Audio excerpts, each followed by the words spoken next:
Welcome to A Funny Thing Happened on the Way to the Podcast. I'm Jesse. And I'm Eric. And this is Claude. Hi, Claude. Hello, gentlemen. How are you tonight? We're good. How are you? Good. So, just a little bit of info. Can you explain who you are and what you do? We always find that people explain it better than we do. Well, I consider myself kind of semi-retired, so it's a good spot to be in life. But in the past, I worked as an illusionist for 38 years, traveled across Canada, raising funds and awareness for nonprofit groups.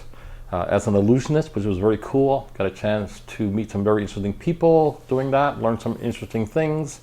Got a chance to work with lions, tigers, cougars, and jaguars for quite some time. Very interesting. So that was a kind of a cool past life. Decided to retire off the road. Always been an entrepreneur. Created a little business called Submission Subs that's doing extremely well. And I work from home now doing marketing for that Submission Subs. And I also help Merrittville Speedway a great deal doing some interesting things as well. Let's start with the subs, because that's the thing that's very specific to this region.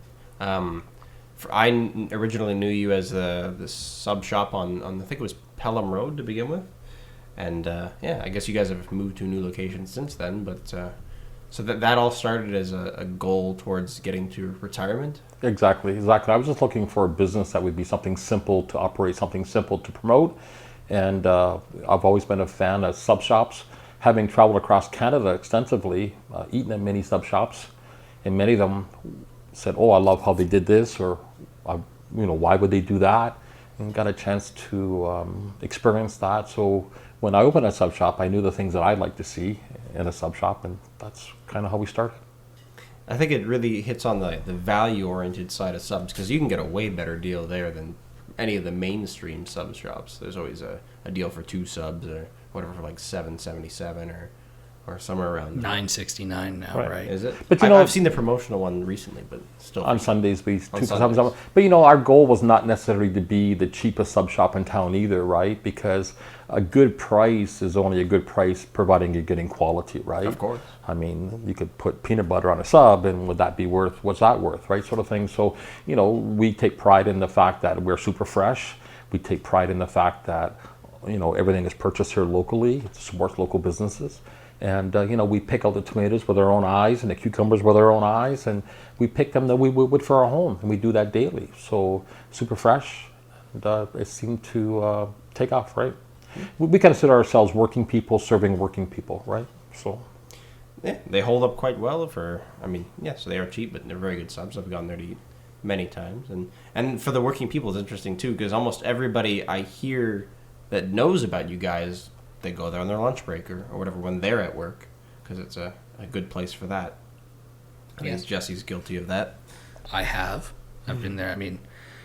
BD's gets subs delivered quite frequently, and that's how I was introduced to you guys, just through a grab bag of subs that a bunch of people ordered. And then I met you, and we talked, and here we are. And I think that's part of the solution too for small business owners is getting to know your clientele.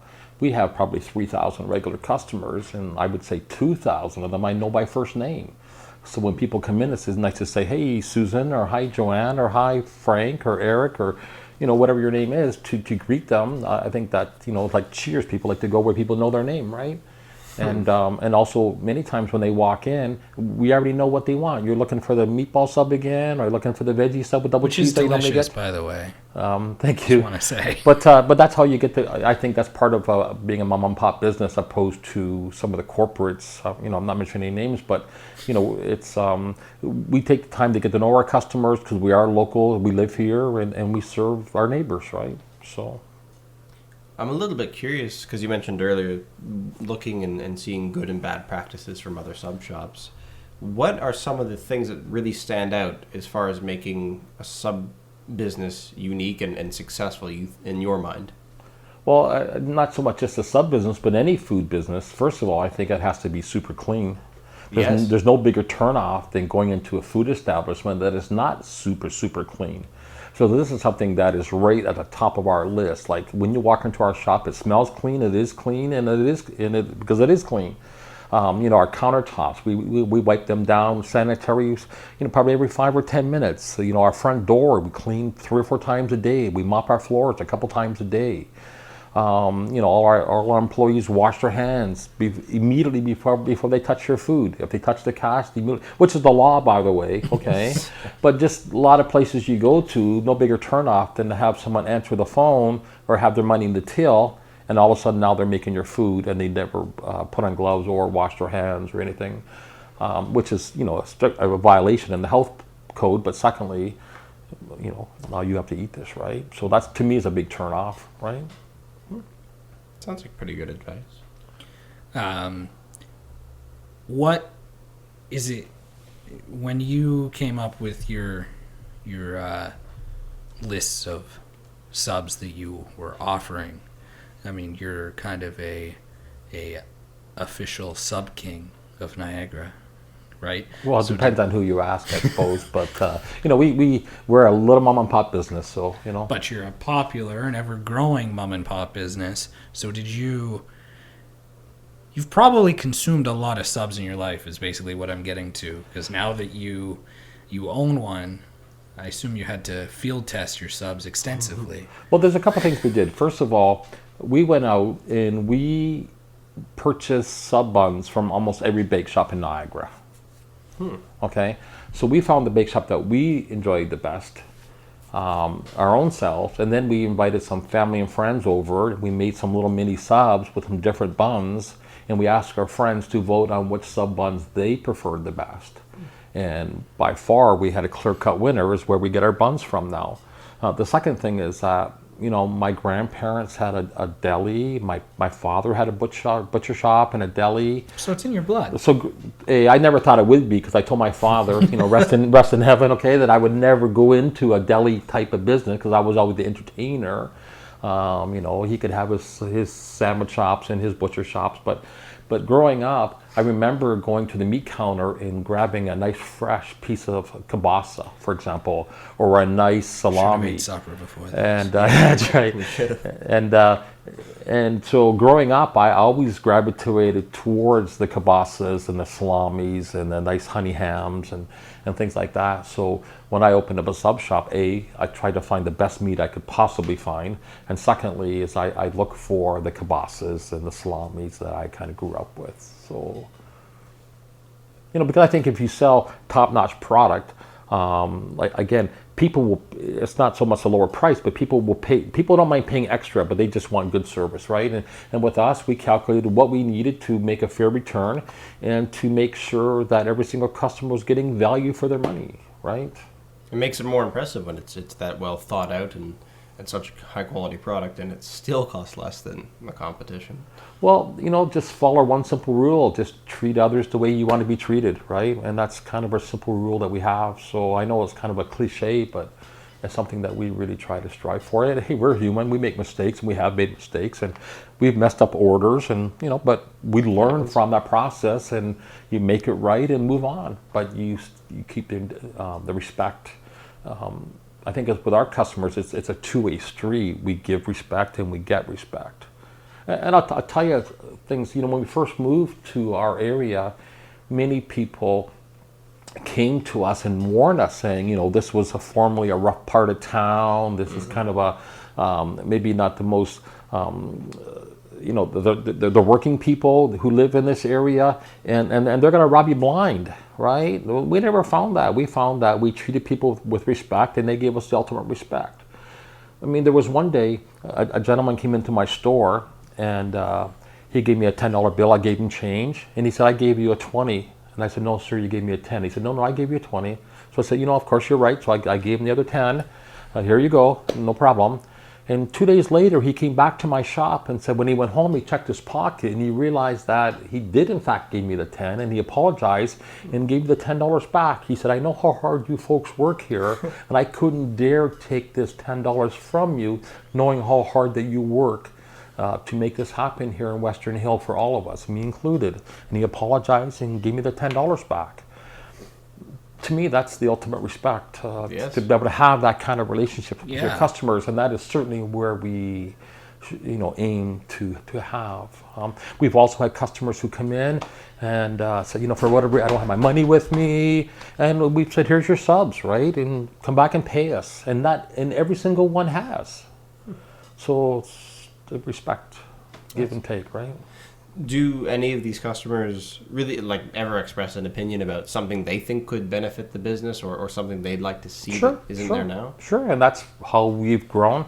Now, we also have to pick and choose because everybody has an opinion of something, right? There's a couple things that we are really grateful for. First of all, on Facebook, we have over 500 reviews.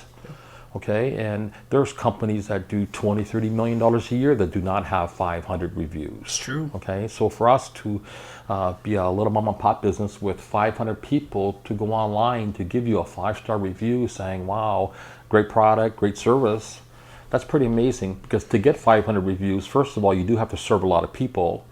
And secondly, most people are very busy in life. They come, they enjoy, they thank you profusely, but then they go home and they forget about it. They don't go home and say, well, I'm going to take out my phone and just leave an amazing review for the service I had today. So I think in order to get those types of reviews, I think that you either A, have to serve a lot of people, and B, you have to really make an impact on them, right? And sometimes it's to us, it's the simplest of things. It's just opening the door for someone. It's saying, we appreciate you being here. Sometimes it's just saying thank you. And how many businesses do you go to in a day where they don't even say thank you? They throw their money on the counter, here's your change, right? I think a lot of the businesses I go to, I do have quite a pleasant experience at, even in the store. The one thing that I think is different with you guys is the social media presence, the being online. I think that has a lot to do with people wanting to leave reviews, because they see you as almost a character on Facebook and wherever else you might promote yourself. Just because I don't go to Submission Subs necessarily every week, but I like to follow the Facebook page and just see, what's the sub of the day or whatever it is. It's interesting. Well, my goal is not to have you eat subs every single day. My goal probably a good thing. Probably a good thing, honest. Right? But my goal is that when you do think of having a sub, that you do consider submission, right? And that's all we can hope for. Now, we do have some customers that come 3 or 4 times a week, and we love them to death. But all we're hoping for, and we have some customers that come once a month, and we have some customers that come 3 or 4 times a year.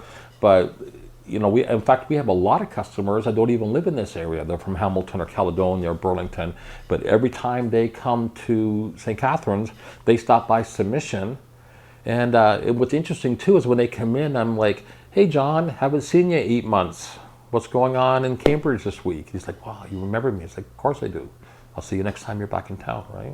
So that goes a long ways. Yeah, it's very personal. I'm kind of curious. Is the Niagara region a really good place to be for people that have aspirations, perhaps in the food industry? They want to get into business and they think food's the way to go. Do you see that, or is it really tricky to get off the ground for the most part? Well, I think any business will fly just about anywhere. Just a matter of you have to set it up right. You have to find your right location. You have to determine who is your audience, who's your customers. Like with Submission, we realized right in the beginning that we had 2 different demographics, right? One is during lunch hour, we have a lot of working folks who come by Submission, and they're out and about, they're delivering, they're truck drivers, they're picking up, a lot of delivery people, a lot of heating, electricians, pipe fitters, mechanics, they're going out and doing their calls. And between 12 and 2, we have an amazing working force that come. We also deliver to a lot of the industries like BD's and TRHK and different companies like that, all during lunch hour. Now, after 5 p.m., our demographics completely change after 4 p.m. Most of our orders after 4 p.m. are families who buy our family special, the 4 pubs, 4 subs, the 4 subs, 4 pop family special, and we deliver it to their home, and that's kind of after 4 p.m. And you'll find, even if you look back on my Facebook page, you'll find that any post in the morning I'm always promoting my 2 subs for $9.69. You don't see me promoting my family special all much during the day. And if you look at 3 p.m. and onwards, almost all my posts are saying, hey, we have the family special, 4 subs, 4 pops, $23, right? And it's because I know my numbers, my demographics, and so you have to get to know your clientele that way as well, right? So You said you deliver. Is there multiple people out there delivering these things, or? we just partnered with a local delivery company. Oh, okay. They come in, they pay for the order, they deliver it, they add $5 to the total, and we deliver it right to your home. $5 in St. Catharines, $6 anywhere in Thorold. And we deliver right to your home. And we have a lot of people that are not able to drive physically, or they don't have a license, or the car's not working, or it just, single parents, and it's not worth loading up all the kids to make it drive into St. Catharines. So for $5. And that's the other beauty too. For example, on Sundays, we do the 4 subs, 4 pops for $20. So even if you paid $5 delivery, you're still looking at $25 for 4 subs, 4 pops. You still couldn't touch that anywhere, right? No, it's That true. that works for us. I want to go back and go back to the past, because this has always been a part of you that has intrigued me. Because when I was younger, and even in the past few years, I love magic. I'm a big magic guy. So how did it all start?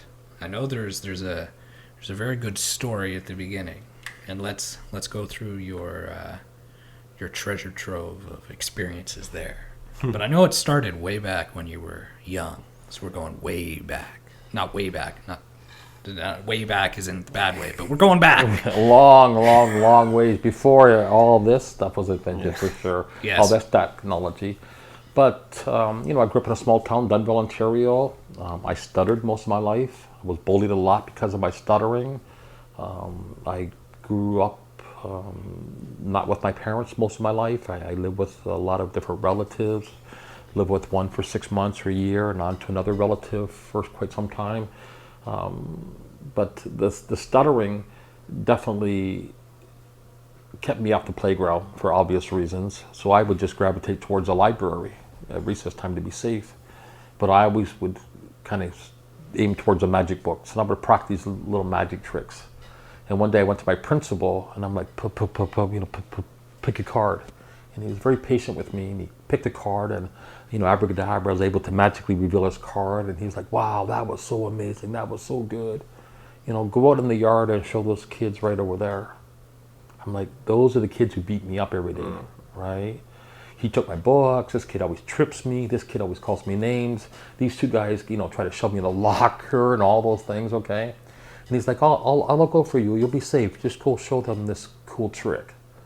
So scared to death, right? I put my big boy pants on, I go out, pick a card, and I was able to get it right. And they were like, wow, that was really cool, that was really cool. And I come back in, and my principal said, I am so proud of you. And I go back to class. And a couple days later, he come knocking on the classroom door, asked if I could be excused. I thought maybe I'm in trouble somehow. And he said, Mr. Haggerty, there's a very large magic show coming to Hamilton, and all the greatest European illusionists on this big tour. And I bought 5 tickets to the show, but there's only 4 people in my family. I have this extra ticket. So I had a magic draw. And from all the kids at the school, you won this lucky ticket. I'm like, I won. He said, remember this, it could have been anybody. At that point, he said it could have been anybody, but it would just happen to be you. He gave me a little dignity that day. He didn't say, I know that you don't have a good home life. I know you're a stutter. I know you're a foster kid. Here, I feel sorry. Here's your ticket. He said, well, just a random draw that I happened to win. And I got to go. And I seen this very large magic show that was traveling the world. And I told my principal, that's what I'm going to do one day. And he looked right at me, and he said, yes, you are. Wow. And I believed him. Started doing tricks. And in grade 12, the last day of school, they have the Principal's Awards of Achievement, where they honor 5 or 6 students who've done great things throughout their high school years. And 99% of all the ones who was awarded either done something extreme in athletics or academics. They had 99% average. Well, I wasn't one of those guys. Or they set the records at the track team, right? But the last one, he called me to the stage, and he gave me an award of achievement. And I got a standing ovation from the 1,000 kids that would pick on me throughout the high school years. I got a standing ovation from them. And I went on from there, and I raised over $5 million for nonprofit groups as an illusionist. I went to 8,000 schools to inspire other principals and children to believe in themselves and follow their dreams. And it all started from there. So That is quite an inspiring story. Yeah. I suppose you'd heard it before, which is why you thought it was I've heard it. interesting. Yes. Cool. When we talk about magic as a landscape, were you always big time illusions, or did you are you a card person or anything like that? Like what? I know some basics of the card tricks. I don't consider myself an expert by any means. I mean, I know the basics. I know enough to get by. But there are some, especially when you look on America's Got Talent and all that Some now. of them are crazy. And how much has advanced over Yes. the years and that. And now they can enhance it with technology way more than we ever could. So it's definitely a growing. Back when I graduated from grade 12, my guidance counselor was like, name one illusionist in Canada making $100,000 a year. And other than Doug Henning, I really couldn't think of anybody. And also, he was making it about the money, I guess. Right. Well, he was saying that it may not be a viable career choice, right? Because there was nobody, you don't go to grade 12, become an illusionist to become successful, right? He's saying go get a real job kind of thing. But I think nowadays, many, many years later, we're not pushing our children now to go get steady jobs, because steady jobs are a thing of the past, where you go and get a job and you're there for 35 years and get a good pension. Now we're contractors and we're all providing a service, and there's a little different outlook post time. Whereas when in grade 12 he was saying that being an illusionist, well, and don't forget too, I stuttered, so not a big market for stuttering magicians, right? So how was the how did the process go from grade 12 wanting to be an illusionist to being somebody who has raised over $5 million? Like you obviously didn't start right out of the gate raising $5 million. So was it a struggle? How did you come to be? Because I have a deck of cards, right? Yeah. I can entertain people with a deck of cards, but I can't go on stage. So how did you design your show? How did that, what? Well, I'm self-taught, back then, for sure. Now, obviously, went to see a lot of magic shows and that. But I think business expenses. Right. I think one of the things that really helped me in the beginning was I was able to land 2 or 3 super big gigs that I kind of went after. One was in 1986, the Gramasians chose me to open their famous West Edmonton Mall. So I got the chance to do their little grand opening for about 140,000 people there. Wow. But putting that on my resume, saying that I opened West Edmonton Mall, was a biggie. 1989, I got a chance to do 2 shows for the Edmonton Oilers. One, I actually performed with the Oilers as part of their All-Star game, 1989 All-Star game. They had it at Molson's house, and I got a chance to involve some of the players on my show. And then later that year, I went back to Northlands Coliseum and I actually did the Edmonton Oilers Christmas party. Got a chance to meet all the players and all their wives and children as part of that. So a couple of those big shows in the early 80s really helped with credibility per se. But I always had a passion for wanting to help others, whether it be food banks or whether it be children or schools. I always wanted to kind of take my story to inspire others. And what I found was that there was most of the magicians, none of them were working with nonprofit groups. They were looking to do more of the corporate gigs and that type of thing. Whereas I'm saying, I go to a local nonprofit group and say, how about we work together? How about we fill this arena full of people? Let's do an inspirational magic show and let's kind of share in the rewards. So I would make a living and they would get some tremendous exposure and awareness. And then I found that a lot of companies and businesses would come alongside me as local champions to help sponsor and partner with me so that I could make this happen. And I was able to go into 8,000 elementary schools at no charge. So 8,000 schools I visited all for free. I got paid by my sponsors and champions. They got a little recognition for making good things happen in their community. And then in each community, we would invite all those schools back to a bigger location. We would do a bigger show and it would be to help the firefighters or the schools or, some other big cause, right? That you touched on it, and from a marketing standpoint, when we did your TED Talk at Merrittville, you pointed out something that I'd never thought about before. He did a bunch of acts at schools with sponsors from the community, and you're not allowed to you're not allowed to advertise in schools, right? Am I remembering right? That's right. But because the show was brought to you by so and so, it's a way to actually advertise to our youth. Yeah.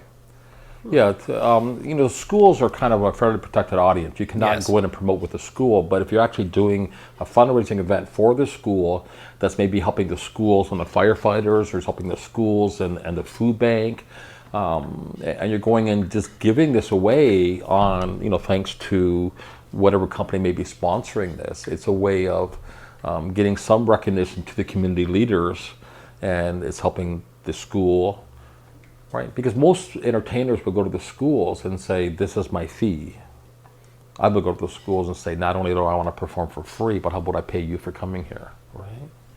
It's a little different approach there as well, right? It puts a different perspective on some of the people that would come to the schools that I attended while growing up and did similar things. I know that there was a magician that would come when I was in elementary school and that kind of stuff, and yeah.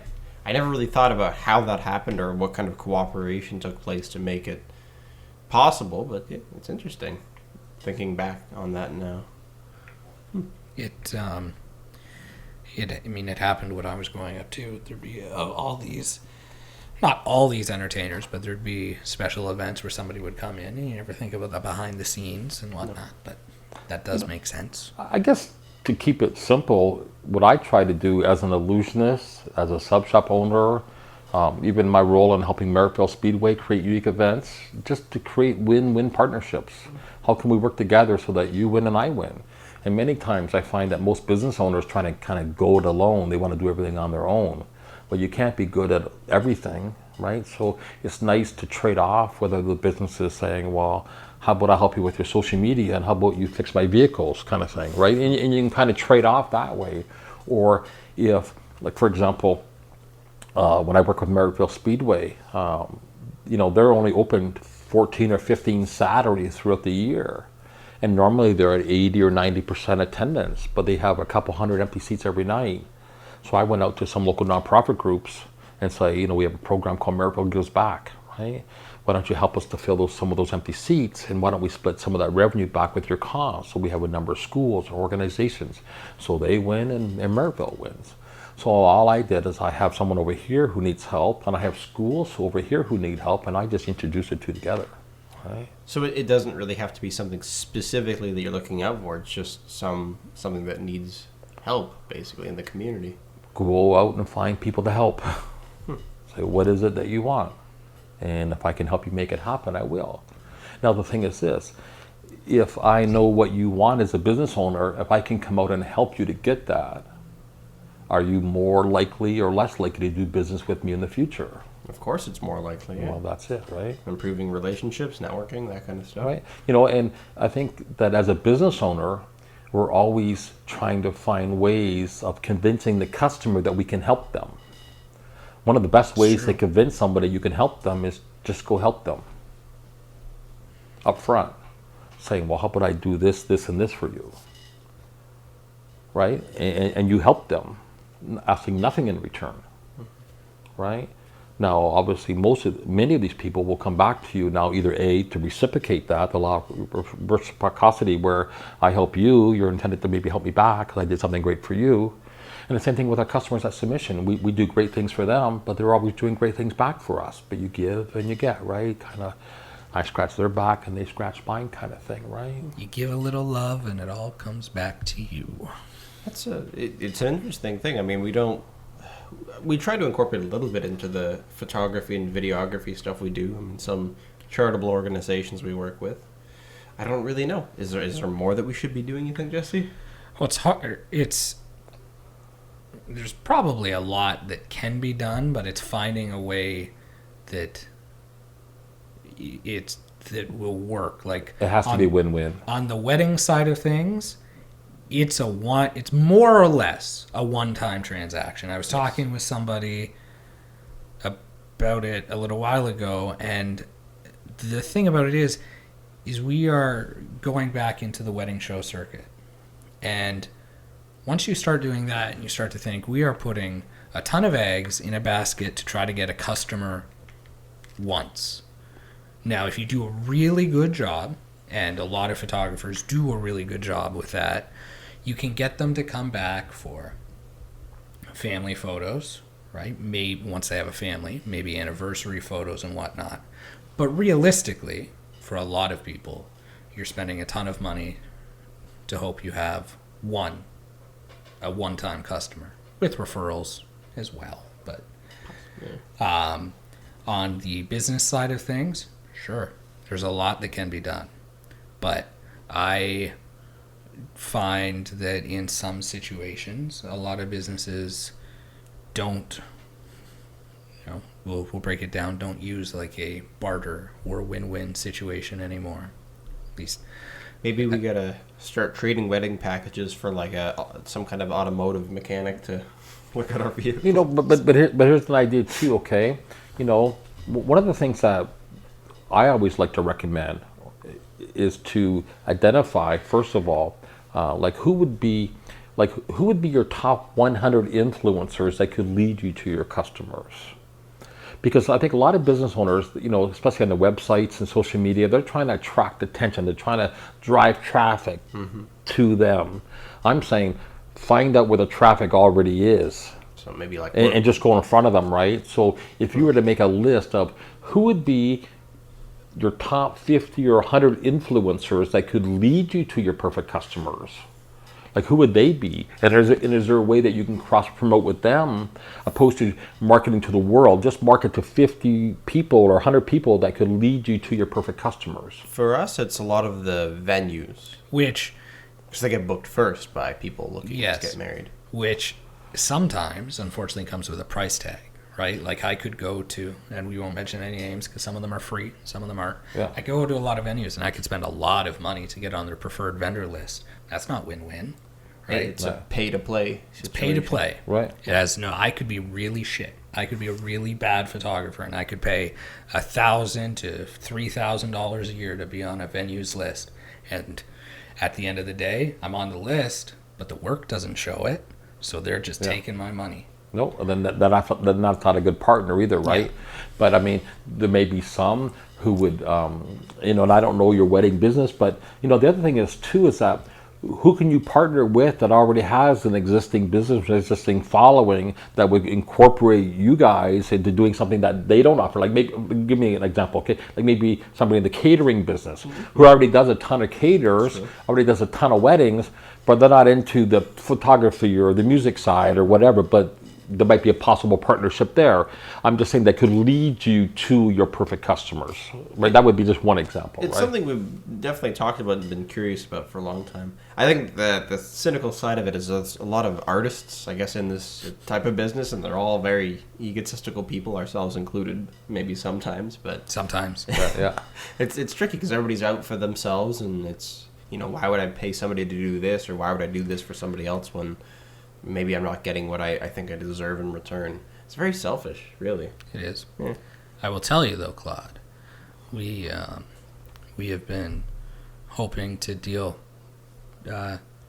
with more and more families, right? We did our Easter photos, which went well. We're going to do summertime photos and Christmas photos and all that.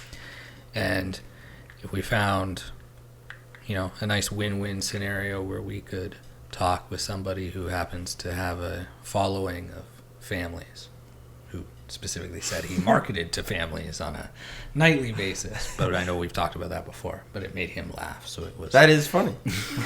It was worth it. I don't know if there's a big demographic of people that are interested in subs but also very interested in photography.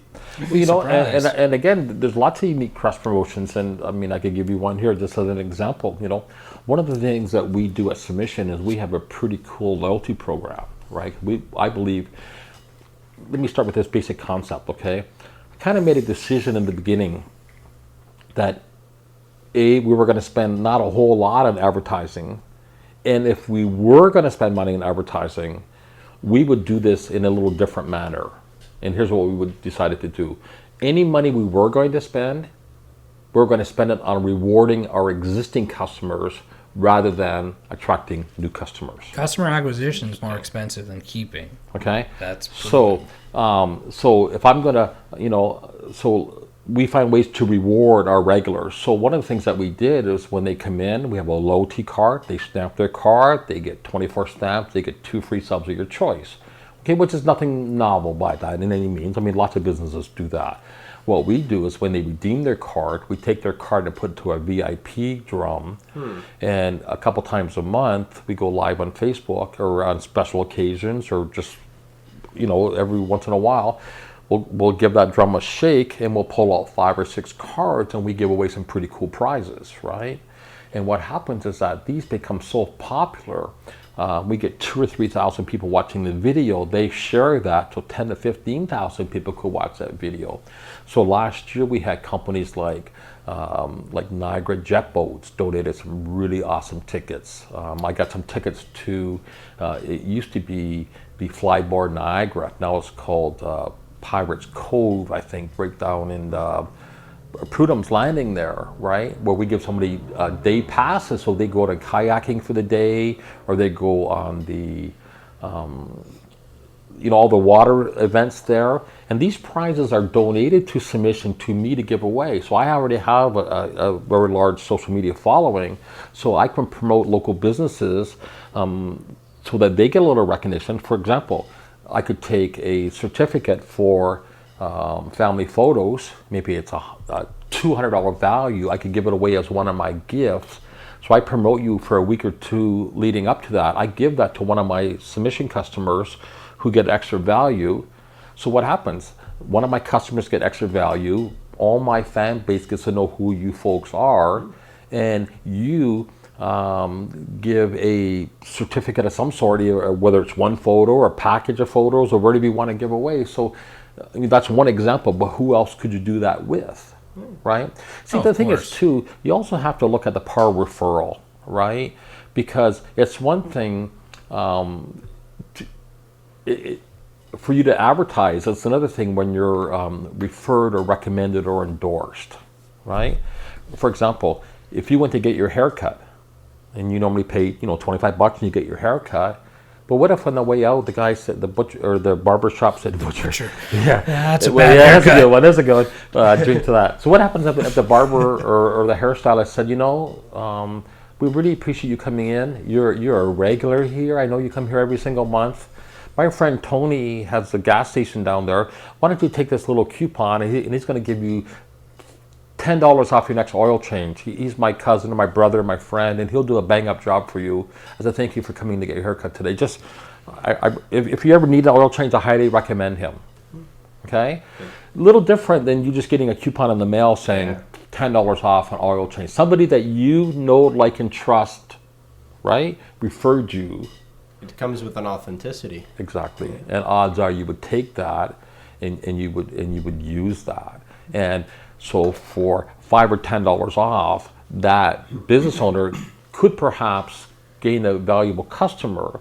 And my goal is when people come in for the very first time at submission, we welcome them.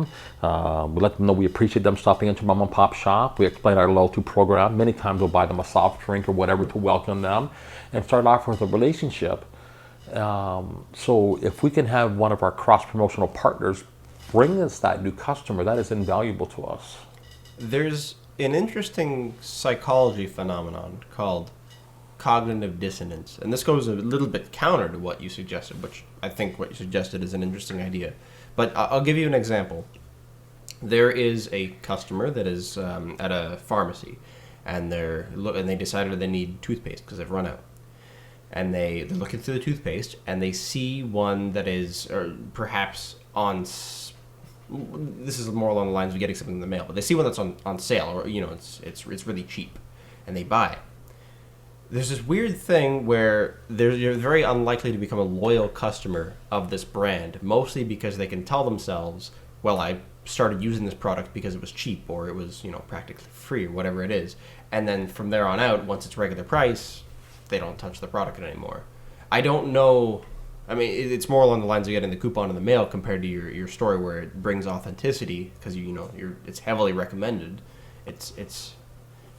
I don't really know if cognitive dissonance would play into that at all. Where even if it is recommended by somebody, there's still the thing in the back of somebody's head where they'll use the coupon, but they might not consider going back to there in the future.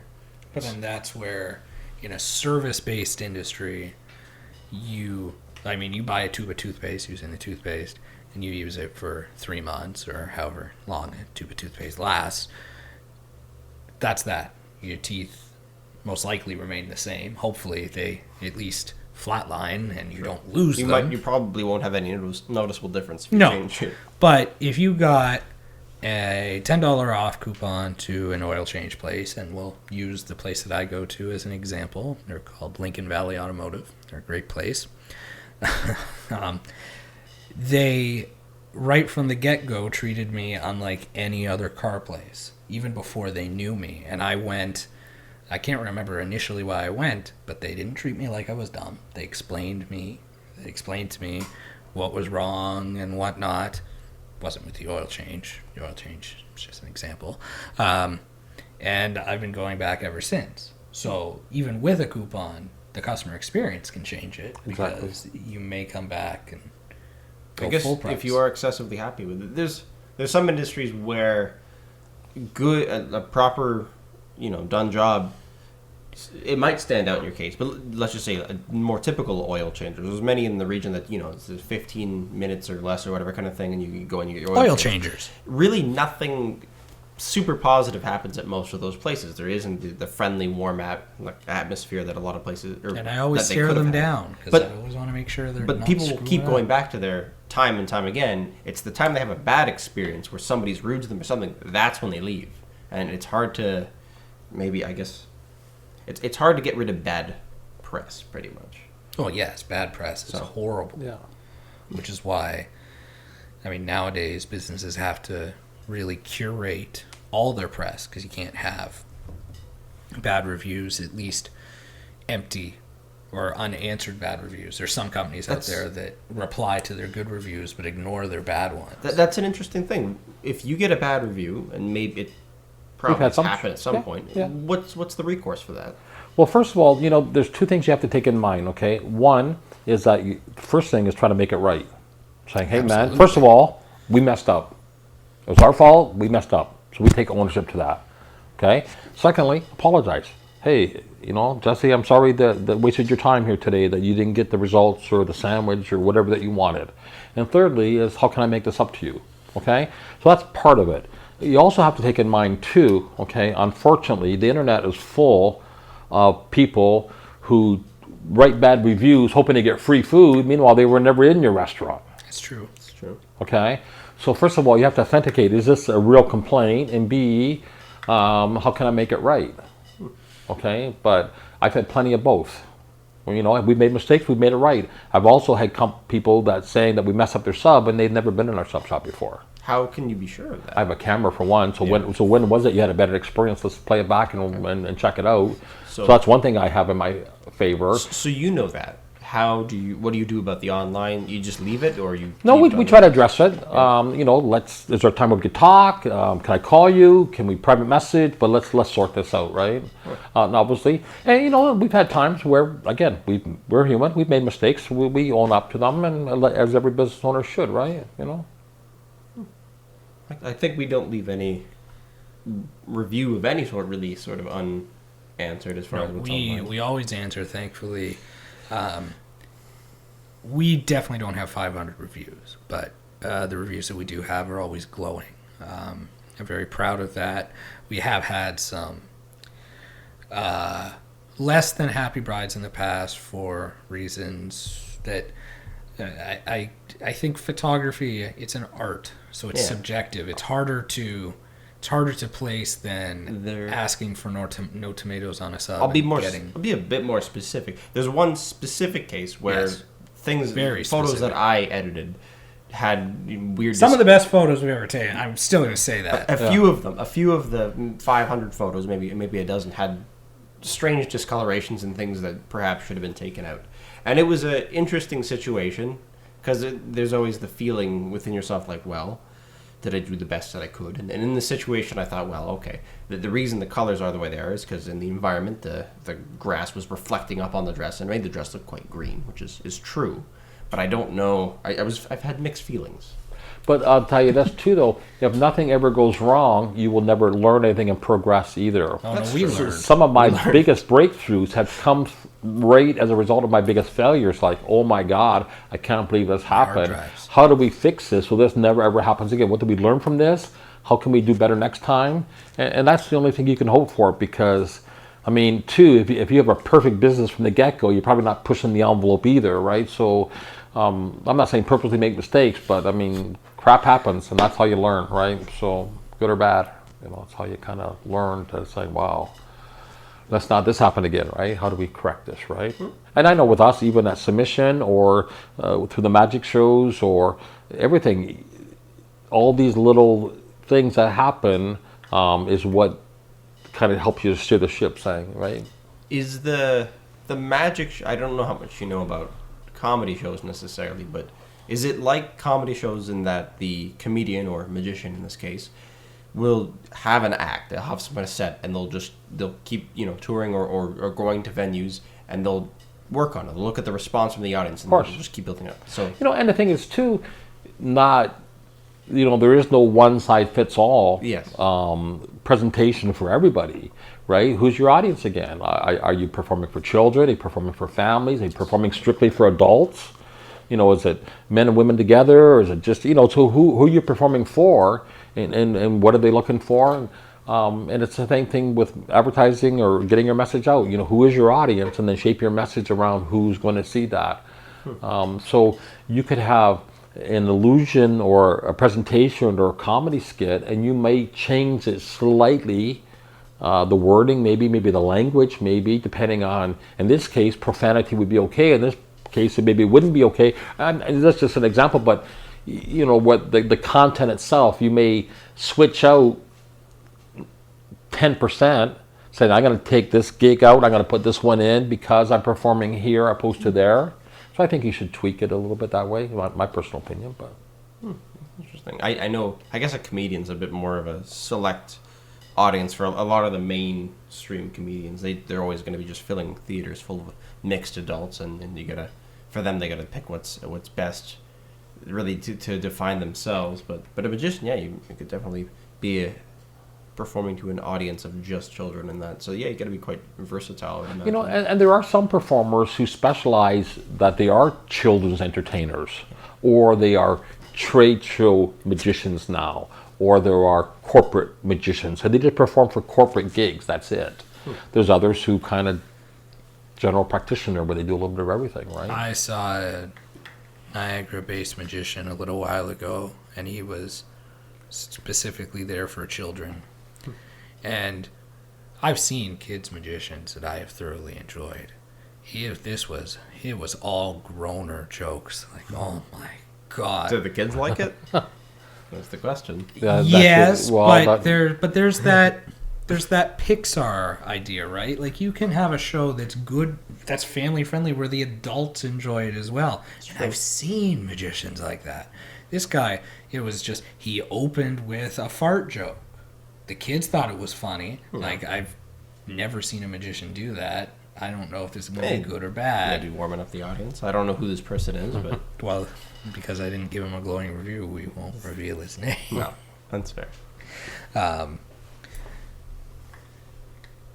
The touring, we've talked to other artists. Like, magic is an art form. You're an entrepreneur, but at some points in the career, it's been an artistic, entrepreneurial go.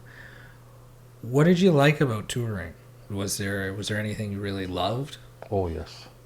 First of all, I got a chance to meet some cool people. Like I remember going to the Yukon and doing shows up in the Yukon in February. I drove a school bus from here to Whitehorse in the Yukon. Why a school bus? Because that's what I could afford back in 1980. Okay, it was a green bus, and I put all my illusions inside there, and I drove from here up to Whitehorse in the Yukon, and I was up there for 90 days performing in the Yukon in February. Could you turn over the diesel engine when it got cold outside? Let it run a lot of nights, right? that was an experience I'll never ever forget. I mean, going to performing in Newfoundland like 10 times, and actually taking tigers on the ferry to Newfoundland, and performing at some of those venues. They don't even have big cats in the zoos in Newfoundland. Many of those people never seen a big cat up front before. Setting record attendances, raising pretty serious money for charity. Going out and meeting the fishermen, catching lobsters, and just talking to them in some of these little villages. And so that was pretty amazing to be able to, I performed at Pillsbury 50th anniversary, and I got my picture taken with a tiger and a Pillsbury Doughboy. I mean, things like that is, when you're looking back, it's pretty amazing saying that was my job for 35, 38 years. Right? How did you get into working with the big cats? Just looking to be like a Siegfried and Roy type of show, I thought, trying to... Aiming for the top. Aiming for the big ones. So I got my first cat, and and that was a political nightmare in a lot of ways too, with PETA, and I mean, it eventually was my demise. PETA right? gave you trouble, yeah? Oh, it cost me hundreds of thousands of dollars and loss, this and that, and it's just something that's not politically cool anymore, and I get that, right? And my cats have passed on, and that was another whole lifetime ago, but for me, it was something I'll never be able to forget, is being able to tour. When I was at home, the cats were with me at home. They went with me to work, and to get a chance to work with such a thing. And two, being able to support causes that was important to me. It's one thing to make a living. It's another thing to make a living and actually help people along the way that really need your help, right? So you can sleep pretty good at night with what you're doing. And again, I made good decisions, I made bad decisions, and learned a lot. But it's definitely some lessons that I took with me when I open up Submission or helping other people that come to me now. I'm able to help a lot of businesses to really simplify, what they do, and to make it super simple so they can keep it super successful. So I got a chance to meet like literally thousands of business owners who partnered with me, that were restaurants, that were realtors, that were mortgage agents, and I got a chance to learn about their businesses. So now, as an entrepreneur, it's nice to have that 38 years on the road of the things that I saw and did and experienced to help me to kind of navigate where I'm going from here, right? And what were the worst things about the road? I guess we covered a lot of good things. Because there's always good things. We talked to musicians who travel, and they've talked about the good things, and the bad things are always interesting because. Well, for one, you definitely miss a lot of things at home. Friends are going to get married. There's going to be people that pass, and that you will hope to go to their funeral. Meanwhile, you're in Victoria, British Columbia right now. Parents' anniversaries, or your sister's birthday, or different things like that. So I think it's challenging that way. And the other thing is too is that as an entertainer, you're not feeling well. Too bad. There's 3,000 people waiting for your show. So get your butt out there and perform and make these people happy.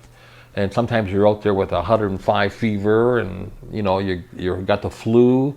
And you just can't, it's not like you just can call in sick. It's like somebody can send in and do it for you, which is something that I learned. So when I was opening up businesses now, I'm looking for businesses that they don't have to have me there personally, right? So, lesson learned. Check.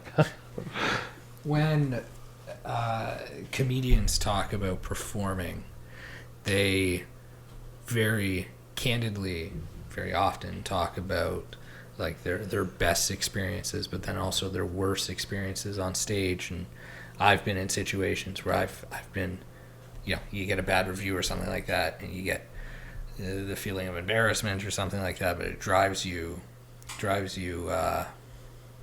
kind of forward and better. Do you have something fell?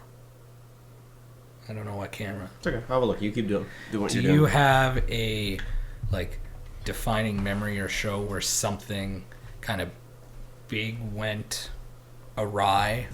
Like, I want to say that a cat got out or something like that, but do you have like a show? Been there and done that a few times. So it doesn't get any worse than that. Is it But fine? you know, there's times where you have vehicle breakdowns. So there's been times where weather has been havoc. There's times where you've driven 24 hours to do a gig and get snowed out. Ouch. You know, there's been times where you've lost control of vehicles and you've been on the side of the road, broken down, blown engines in trucks, and so there's been lots of challenges that way, right? You know, and two, learning. There's times where you could rent an arena and fill it full of 1,000 people, and there's been times when you rent an arena and 17 people will show up, and you're like, wow, did that hurt? So there's a lot of Ups and downs, I guess. That's good. I guess that is, at the end of the day, a life of a traveling and touring performer. Like, you don't do 11,000 gigs and not have bad things happen. Of course not. Right? You know, there's been people, I've been injured, I've had people, You know. never got attacked by a cat. I have. Oh. Okay? Well, I there mean, goes that. Sounds like it comes with the territory. yeah, but sure, okay? And anybody who says that they worked with cats for 25 years and never had any close calls would be BSing you too, right? Obviously, we're safe, but things happen, right? In any profession, That's right? true. So again, that's how you learn to do things differently, is by some of the things that went wrong. So don't be afraid of, I always say just go make a mess and clean it up. I think some people spend too much time trying to get everything perfect and they don't end up doing anything. So I'm not saying rush out, but I'm saying don't be afraid to make mistakes, because that's how you learn. And even with some of the modern inventions, some of the best inventions of all time were mistakes. True. Right? And then it's like, wow, maybe this is a different purpose, or maybe this is used something else, right? And I've had times where things have happened and they've been like nightmares almost, and then you look back later and you're like, wow, and now you see the opportunity, right? That how to fix that, or how to make it different, or how to avoid that, or just I think it just comes down to experience, really. No matter what you're doing, the more experienced you're at. But I always say too, I'll never stop learning. Like, always keep your education open. I'm an avid reader. I'm always looking for new ways to serve my customers better than I'm doing it now. I network with other entrepreneurs online. I mean, I now teach entertainers all over the world how to put together shows and sponsorships. So I'm an online consultant that way. I work with entertainers in Canada, the US, and Australia right now, but mostly on the sponsorship and the fundraising way, where I help them to put on their events. So that's kind of cool, and I'm able to do that from home, right? So The ability to do all these things from home is something that has come, I guess, more recently than others. Just with the internet, I mean, it's such a powerful tool in and of itself. Do you see yourself being able to do what you do now without the internet? no. No. Internet's a big part. In fact, my goal now is to be able to, take my laptop and go experience some of this great world, and take my laptop and serve those I serve, whether it's through consulting or whether it's helping other people to put events together wherever I may be. But as long as I have internet, and the thing is too, nothing replaces face-to-face. 100%. Right? Okay, nothing replaces face-to-face. There's no email that you could send that would ever replace you being in front of someone. But having said that, with the technologies now, with Skype and Zoom and these other streaming services, I can send someone a link. They could go onto their laptop and we can have a face-to-face conversation, and they could be 3,000 miles away. Hey Eric, I wish I could have met you personally, but since that's not possible, since you're 3,000 miles away, how about we jump on Skype? Let's have a face-to-face conversation. Let's talk about who you are and the problems that you have, and let's see if I can help you to find a possible solution. We're talking face-to-face here, right? We never had that technology even 5, 10, 15, 20 years ago, not at all. Like even recently, even 5 years ago, it wasn't as common as it is now, right? So now, or I could put together a 5-minute video just looking into a webcam and saying, hi, this is who I am, this is what I'm trying to do. Thought I'd reach out to you. You don't know me and I don't know you, but I have an idea. Maybe we could work together to make something happen here. Watch this 5-minute video. If it's of interest, email me back. If not, no harm done. It's very easy to engage with many audiences with just video format. It does feel very personal. It bridges a gap that I think writing on some kind of form would just never get through the personal touch. And even, I guess, the video I think is a big part of it. Seeing facial expressions, it's a human need. Yes, almost. That's why we've kind of done a weird transition where cell phones became obviously what they are today, and texting became as big as it is. But now with the new iPhones and whatnot, you're able to send animated versions of yourself and just stuff like that. Where I think it's Android that actually, although I saw a digital cartoon version of you as well. So we want facial interaction, and now the cartoons are giving us a hybrid version of it, where I could send you a message as a cartoon. But I think people, it depends too on what your goal is, because sometimes we use video to inspire. Yes. Sometimes we may use video to build relationships. Sometimes you might use video to educate and entertain. So, and I think a good presentation probably inspires them, educates them, and entertains them. So there's probably sometimes in a video where this is the entertaining part, this is the education part, and this is, so you may switch up your video styles, whether it be animated or cartoon or whatever. Maybe that's the entertainment part. But I think if you can entertain them, inspire them, and educate them, depending on who your audience is. But I use video a lot to not only promote, but just to connect with those that I work with. And it could be different things. Like, give you a simple example, right? Rather than emailing someone, like there's some programs that will work right inside of the email. So you can actually send them a video response back. Hey, Eric, I just got your email. You're asking me this, this, and this. Well, here's my response. And I look into the camera saying, A, B, C. Here you go. I send it back to them. They play that. Instead of me writing it out, they see me explaining their answer back to them, right? I didn't know they had that on an email service. That's interesting. Yeah, I'll send you a link. I'm interested. Actually, we should post any links to any of your social media stuff for our viewers to see. We'll probably do that right at the beginning. Can you list maybe anything you want people to see of yours off, and we'll find it? Well, one is, we talked about submission subs. So, you can go to facebook.com/submission subs. Okay. Two, I'm also helping Merrickville Speedway with a cool program called Merrickville Gives Back. That's merrickvillegivesback.com.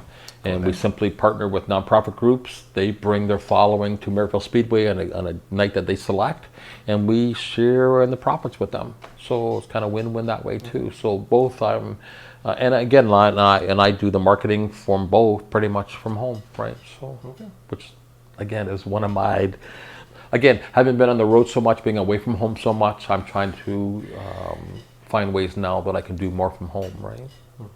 Which is good and a dream. Lots of people love the idea of working from home. So, you said you're from Dunnville. Where are you living now in the region? St. Catharines. I live in St. Catharines. I'm about 5 minutes from you guys right now. So. Really? But I still like to travel a lot, and wherever I go, I try to create unique events, and I do that by just finding people to help wherever I'm going, right?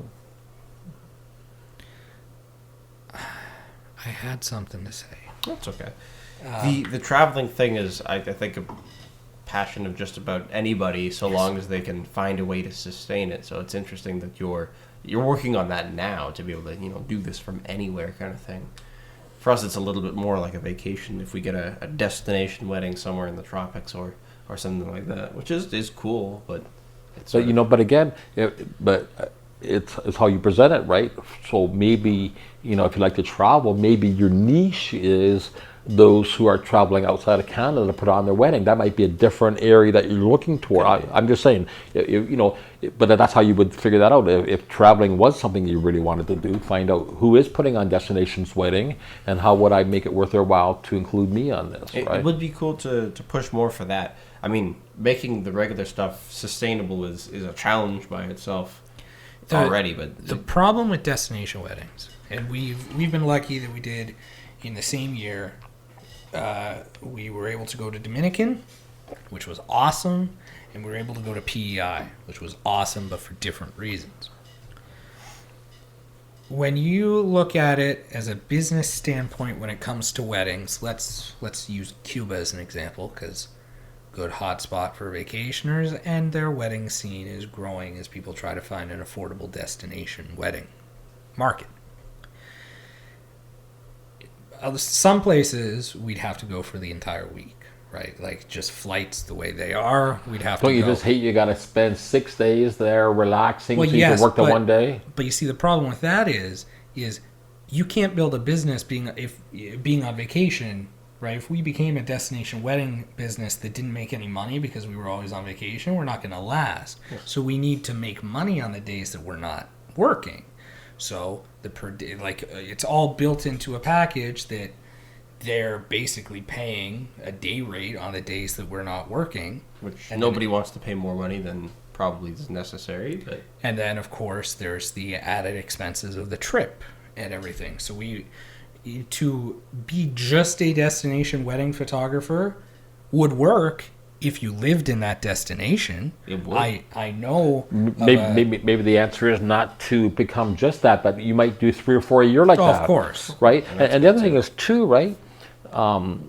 There may be some sponsor opportunities for you as well, because there's also sponsors trying to get into, the wedding as market as well, too. So, I don't know what kind of incentives you can, but you may find sponsors that will donate some pretty cool prizes or gifts or a way of getting to a newlywed couple, like a mortgage agent or something like that would be interested in promoting that group. They may help you to offset some of your costs, some of your expenses, or help you some way if there was a way that they could kind of, piggyback with you. You'd have to find the right one, but there may be some, right, that would be willing to help you that way, right?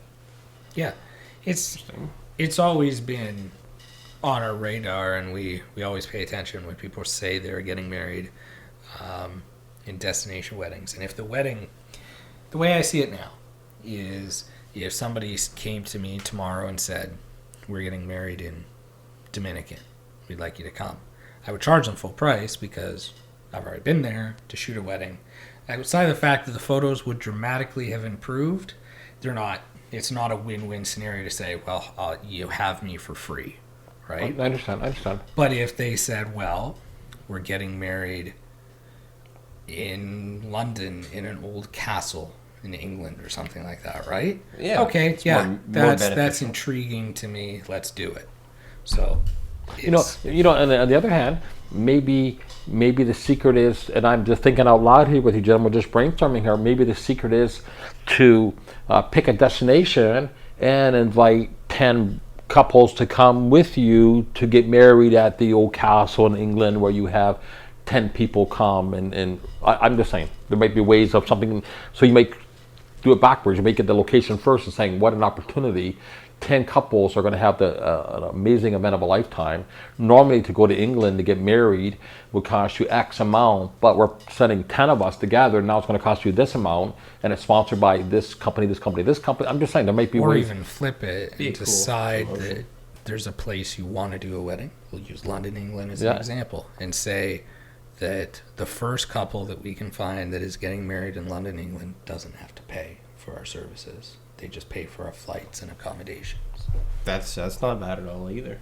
And is there something else that you can do while you're there? Is there somebody else you could support while you're there? I'm just saying there might be other ways of, but first it starts with the idea, right? And I always like to start with a date, saying, we want to go, England. When do we want to do this? Okay, we're going to do this second week in August, or even next year sometime. Give yourself, but pick a date and just start seeing who could you get to come in on that? Like, would a local radio station help you promote that? Would a local trip company be willing to give you some kind of a discount if you could put together 10 or 15 wedding couples together on that particular date? You got to start talking to a lot of different people. No.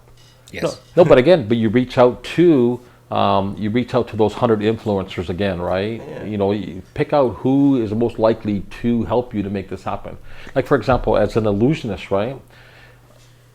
If say a birthday party magician will go out and charge $300, right? And they would come to your home, right? But what if they had a hall where they could do a much bigger show, maybe an hour show with the bigger illusions, whatever, but they might have 10 people, 10 birthday parties all in there at once. And the pizza company would give them half-price pizza, or the hall would give them a discount because there's 10 families coming together. And they could have put on a show that normally would cost them $1,000 or $1,500 a piece, but now they're only paying $300 or $400 times 10.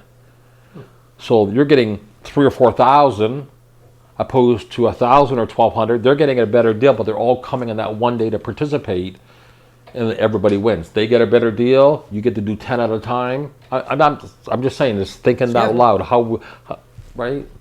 So you're very used to problem solving of this type. I can definitely tell. And you talk about how you talk to other business owners and entrepreneurs. It's interesting. I guess we have a lot of meetings and discuss things that we think would work, but it's interesting hearing a new perspective. I'm glad we get to hear it. Yes.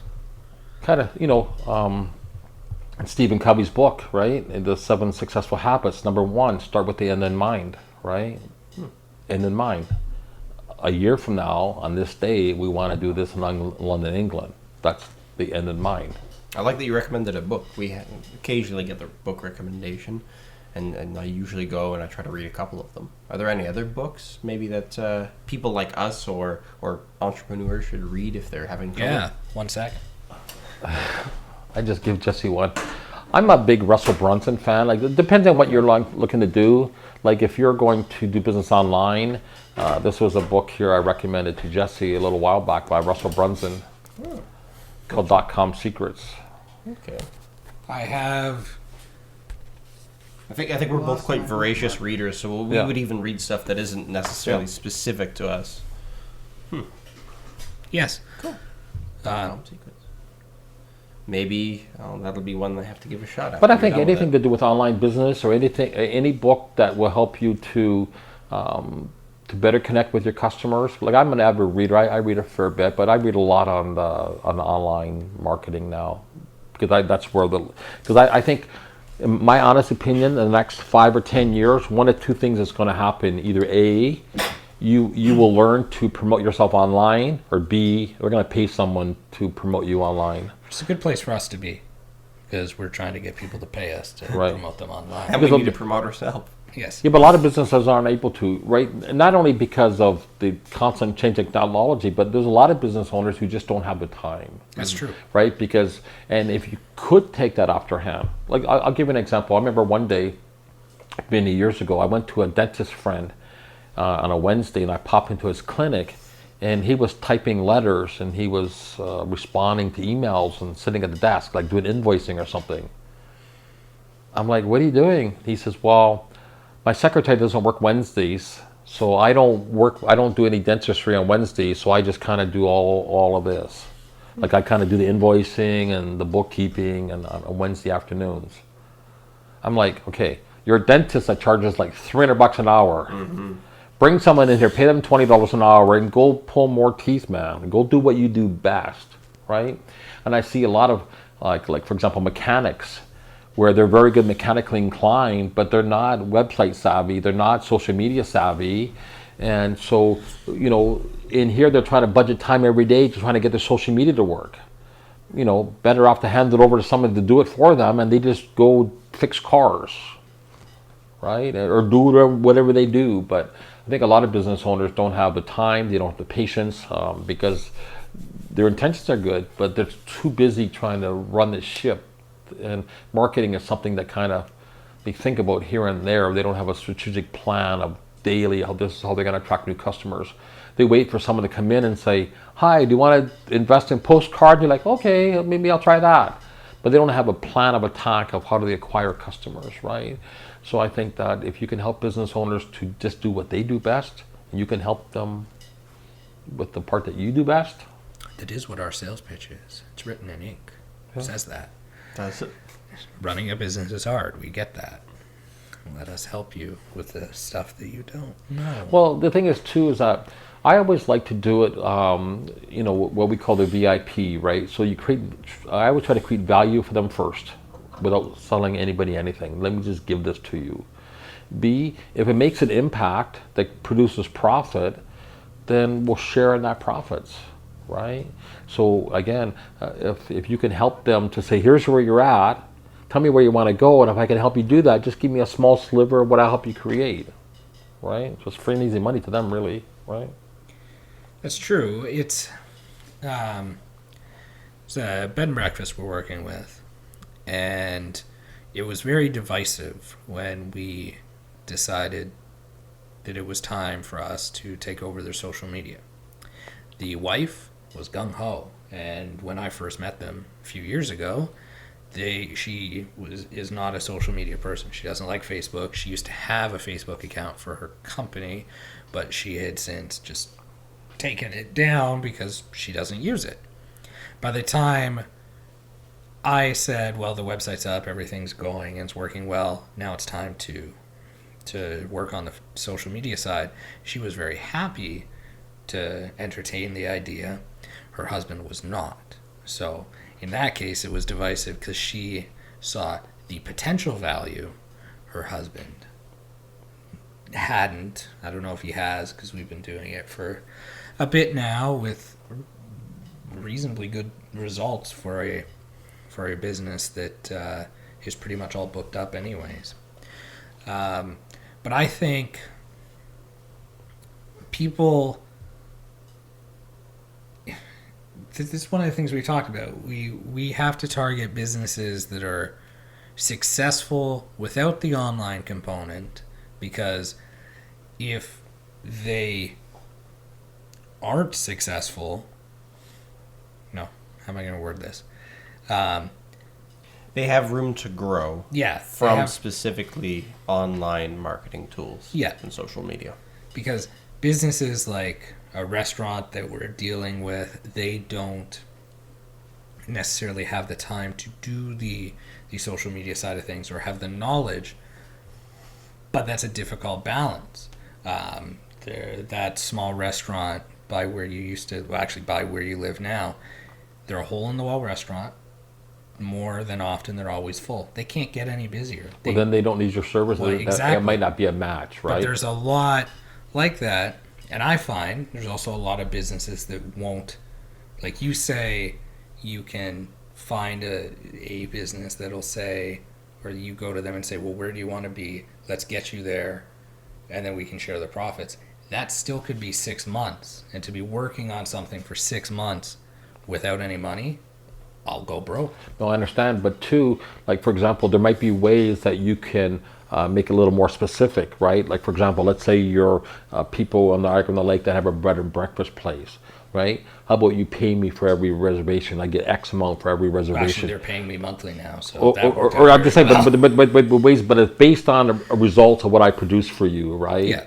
So same thing as like some of my clients, for example, Merrickville Speedway, let me help you fill your stadium, and I'll get a slice of the pie that I create. So it's easy to measure what I've done because here they are. Here's your ticket sales, right? Yeah. It's creating value for them. It's making an impact, and I share on those profits, right? The thing is, too, not every business has a pain, right? Because there has to be a pain and there has to be a solution, right? Of course. So if they don't have a pain, then they're not looking for a solution either, right? So the thing is, too, I only try to work with people that want to work with me, right? Who's looking to work with me? And not everybody's looking to work with you, but I try to find those who are willing to work with me, right? You know? Like, I don't know the photography industry, so, but I also know that, you know, you're in an industry that's getting harder and harder too, because people have cameras now on their phones that's better than ever before. And a lot of people feel that, hey, you know, I'll take pictures on the wedding and it'll be way better than it was like a photographer was 5 years ago. Maybe not as good as what the equipment is now, but I think a lot of people are in that mode too. So you need to be a little more creative in saying, how do we think out of the box, right? Oh, yeah. Be a little different than the rest, right? You know, that's rapidly changing technology. It's a blessing and a curse, I think. Maybe you should be consultants on, how to film your wedding using iPhones, or I don't know, but maybe There's already businesses like that. Yeah. And they saw the lightning in the bottle beforehand. There's businesses that will send you cell phones to shoot your wedding on, and they will edit it. They'll send you iPhones to shoot your wedding on, Wow. or have your guests shoot, and they'll edit it for you. And that's a wonderful business. And had I come up with it in 2011, it would have been great. But now I don't see the viability, because that's niche to begin with, and because they're just shipping, it's not location based. They can True, you can run it from anywhere. there's something. Well, too, with you gentlemen too, right? See, I've always had great luck working with the schools. Like, there may be a way, or sports teams, I know is a big industry, Yes. with the sports photography or the school photography. And I know a lot of them already have their school photographers, but there may be ways that you can make it worth their while to partner. I know what the schematics would be there, but again, how would you make it worth their while to have you to do it opposed to You someone have a else? story about sports stuff as well. You go. Yeah. There's also an interesting thing that happens perhaps in our field, where there's a lot of work you can do with somebody, and you can, you could even work for free. But there's this strange undercutting kind of competition where there's always somebody young on the block, and they are willing to work for free too. And there's dozens and dozens of them that will show up, and it's difficult to show ourselves as different from any of them. But the problem with that, and I thankfully have been able to talk to some people, being around in any type of capacity as a photography business for 5 years is rare. There's a lot that come around for 2 years, realize they can't make money, and they go, or they don't have the drive or whatever, or something happens. And like you had said before with the toothpaste, I find that people that start doing work for free, or start doing work for like peanuts, get stuck there because they end up alienating their customer base when they decide, I'm now going to charge $70 instead of $40, and then it just doesn't work out for them. So all these people that are doing work for free, it's good. You definitely need experience, but there's ways to go about getting experience that doesn't involve discounting yourself at the beginning. I You agree, can second too. shoot for somebody before you go shoot a wedding for free. And I'm not, and I'm not necessarily doing everything for free either. But Of I'm just saying, course. but there are ways of getting paid in other ways that doesn't have to directly come from the consumer. So at no time am I discounting. This is my fee, right? But it doesn't necessarily always have to come 100% from that Right. client. There may be some other piggyback promotions that can help to cover some of that cost. But the fee is still here. Make no mistake, it's not here. It is here. But there may be ways that we can do this in a way that becomes a win-win. Right? So. There's a lot of things. Well, there's a lot of industries that are sort of thriving on that concept. We've talked to a real estate expert who's pitched the whole idea of generating funds to acquire businesses or other real estate ventures. Yes. Raised privately, and it's a lot of people are talking about the teamwork and the power you have when you work with other people. So United you stand, Divided divided you fall. it's a good message. and here's another point too, right? And I'm not saying this is for you guys either, but it's just open for discussion, right? One of the things that I learned from Brendan Bouchard, who's somebody I follow a fair bit online, is Brendan. But he says, find a way to make your competitors your clients. And I thought about that for the longest time, because as an illusionist, I competed with hypnotists and illusionists, ventriloquists all over the world. We would compete in the same gigs many times.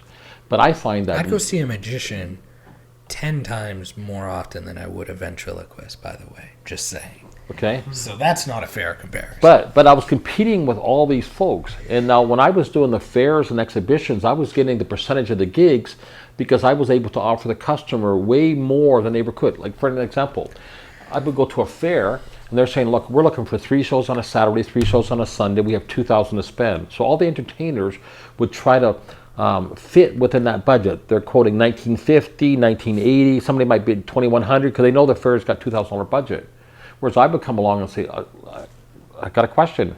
What if I could do a publicity stunt prior to the event, over and above the show?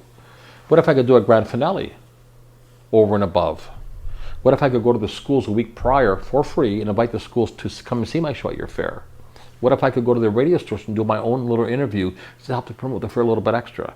And the extras, what if I could get covered by a couple local sponsors? I'll thank the real estate agent at the end of the show, and he'll help to pay for this, or he or she will help to pay for this. The extras. So you still pay me for the 6 shows that you're going to pay whoever, but what if I could bring these extras to you at no charge? Thanks to my partners. Would that be of interest to you? That'd be very enticing to most places, I think. You'd be stupid not to. Yes. Right? Because you're going to pluck Plan B and not have any of this? Considering that you're all comparable, right? So now, my business is to help all my competitors to do what I was doing. So now I pick entertainers all over the world and saying, this is how I can help you to get these gigs. Opposed to me going out competing with you, this is how this works. So is there something that you could offer that helps all photographers? I'm just saying, thinking out loud here, right? But is there a way that they could become your market now? Of course. We could start teaching what we do.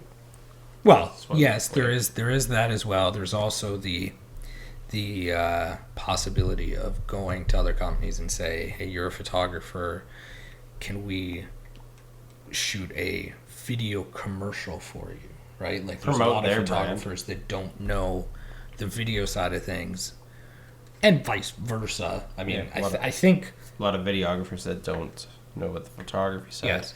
Usually we're just at each otother's throats. The videographer, the wedding hates the photographer. No, I understand that, but I'm just saying, but I'm just saying, and for me as an illusionist, it probably took me a year or two to really think of an idea how I could do that. Because I couldn't really think of an idea, well, how would they become my customers rather than my competitors? I really couldn't see a way, right? But then once I thought of, well, the sponsorships are something that I was very, very good at that they didn't quite get because nobody was using the sponsorships the way I did. And when I started now going to these entertainers that I used to compete with saying, would this be of interest to you to add, if you could get paid twice for every gig you do, if you could get paid from your client, but when you're done, if your sponsor will write you a check too, and the sponsor will write a check probably even bigger than the client did, would this be of interest to you? Well, this is how it works. I can help you do that. Right? So I usually give them a free consultation. we always do too. Okay? Saying, this is basically, this is what we do. This is what we do. This is what I do. Okay. Now, if you want to learn how I do all of this, and then let me help you. So here it is. I do this, I do this, I do this, and there you go. Now at this point, you have two options. You can take this and do it on your own, or B, I can come alongside of you and help you. Right? So the information I gave them, now I've had lots of times where I initially would meet with someone just online, half-hour chat. I give them one or two things that they can immediately implement into their business. They go out the next day and go, oh my God, I went out and I got a $500 or I got a $1,000 sponsorship. That worked. And you say, great. Now, if you want to learn this, this, and this, and this, and this, and this, and this, I can coach you through the rest of it. Or take this and use it, right? And a lot of people that you've already helped them and they've already got results are more inclined to come back to you and saying, wow, now I really see that you can help me. Now I trust you because you've already given me results. Now I'd be prepared to invest with you or partner with you to do bigger, better things because what you've already given me has already made a difference. That's what I'm talking about. Makes a lot of sense. Right? And again, you got to be a little creative with what that thing is. I'm not saying give them the whole pie, right? But how many times have you walked through the mall and they have a little sample dish, or in the grocery store, and it's like, here's a sample. Try these crackers and a little bit of dip or whatever. And you reach in, you try the cracker and you dip it in the jelly there and you, these are really good. Where do I find these? Well, these are in aisle 3 over there. They've given you value. You've already tried it. You've already liked it. Now you're probably more inclined to do that. And all I'm saying is I don't give my samples like Jesse was talking about. When I help somebody for 6 months and not them not pay, I'm not saying help them for 6 months, but what is one or two little things that you can help them with, right?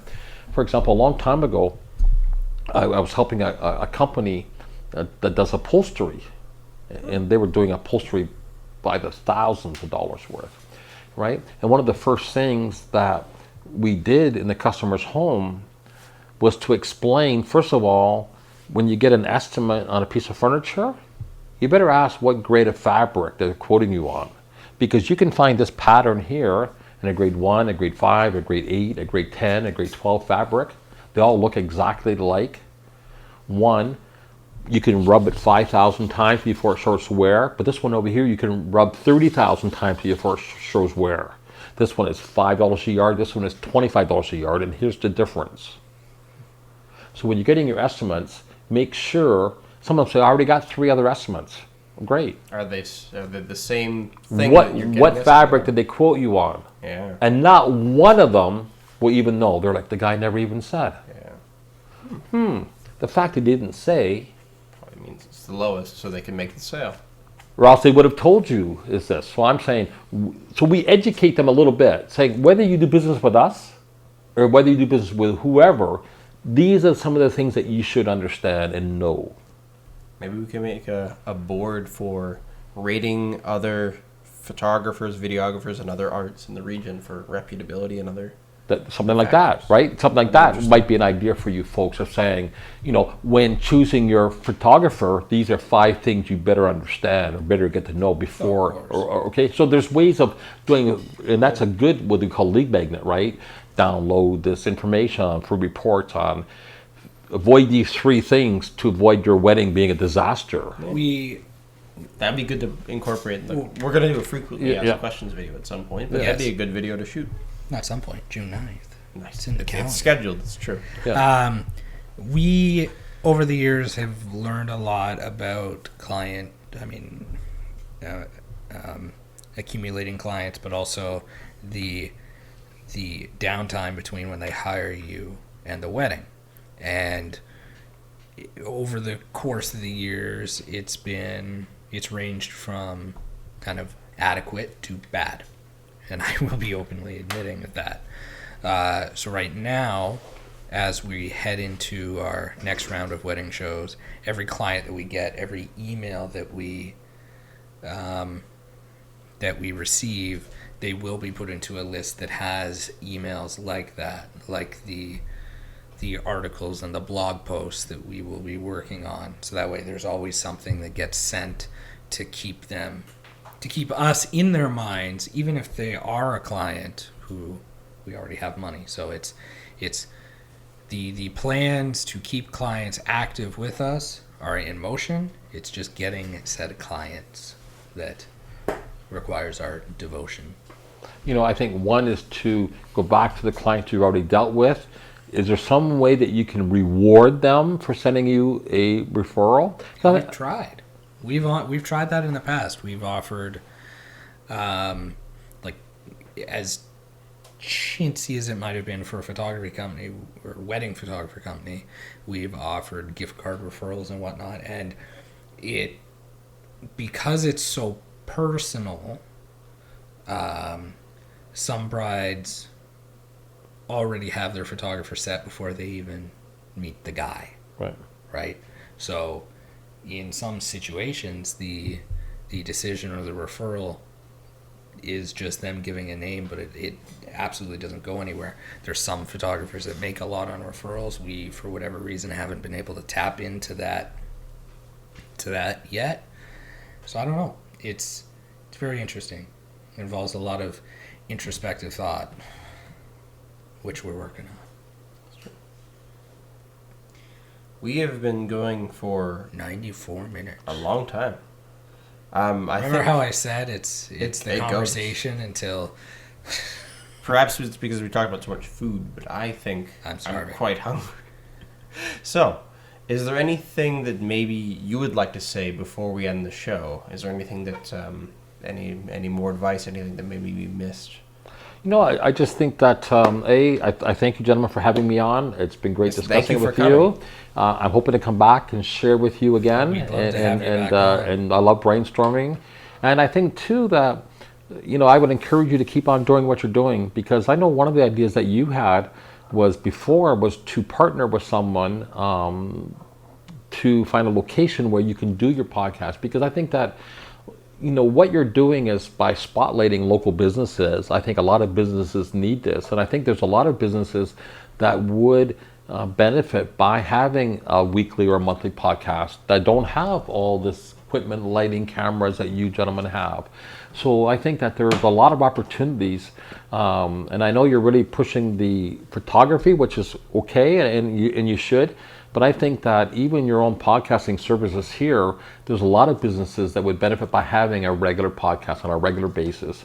And I think that, as a result of doing that, you may also get a lot of them that also need the photography as well. But I think that this podcasting setup that you have would be of great value to many, many businesses here. The biggest downfall or pitfall with this is, sure, people could perhaps see that the podcast would benefit them in some way, but then it's sticker shock. I mean, us moving around with all this equipment and doing such a production for somebody, nobody wants to pay what it's worth. Nobody wants to pay a quarter of what it's worth. That at least what Jesse and I have thought. We have some people that are a bit more optimistic in our midst, and we're trying to make it work. We're trying to figure out how to convince people that it could be a great value to them. But that's the hard part. Maybe I'm not a salesperson by any. Well, I would think I that have sales experience, and the idea of doing this for other businesses to me makes sense, but kind of like the photography side of things, the cost of doing something at a quarter of the production value of this. Like if you wanted to do a submission subs podcast tomorrow, you can do it right on your phone. 100%. So how, like, that's the issue with any type of media production business, is how can we make it better than something that you can already do? Like, this will sound immensely better and look immensely better, and there Yes. can be more thought into it. But how much is that worth? And how can you convince somebody else that it's worth what you say it's worth? Well, put it this way. If someone was on your, and again, it might be to work with some of these customers that not only do they come on, but if that was initiate a program of some sort, so they can measure the response from that, like they had a special offer or irresistible offer of some kind. I think too, as you build your following, I think that becomes more and more valuable to business owners to know that you have 5 or 10,000 or 50,000 or 100,000 followers, yes. which is going to come in time too. And the more guests that you have on, then the more you have access to their following and their audiences, Sure. right? We've been Which we've leveraging. learned. We've leveraged that quite a lot, and it's gotten us very far. I'm quite happy with it, to be honest. I never knew that. I can never tell your happiness with how we've leveraged this, so that's good to hear. We've gone from like nobody watching this to, on at least one occasion, close to 12,000 people watching, which is Oh, it's been a few occasions. a few occasions. Well, then you're on your way. Yeah. Yeah. Well, Claude, thank you very much for coming. Thank We'd you. love to have you back. It's been a great show. Yes. I look forward to coming back. So. We'll say goodbye. Goodbye, audience. Bye.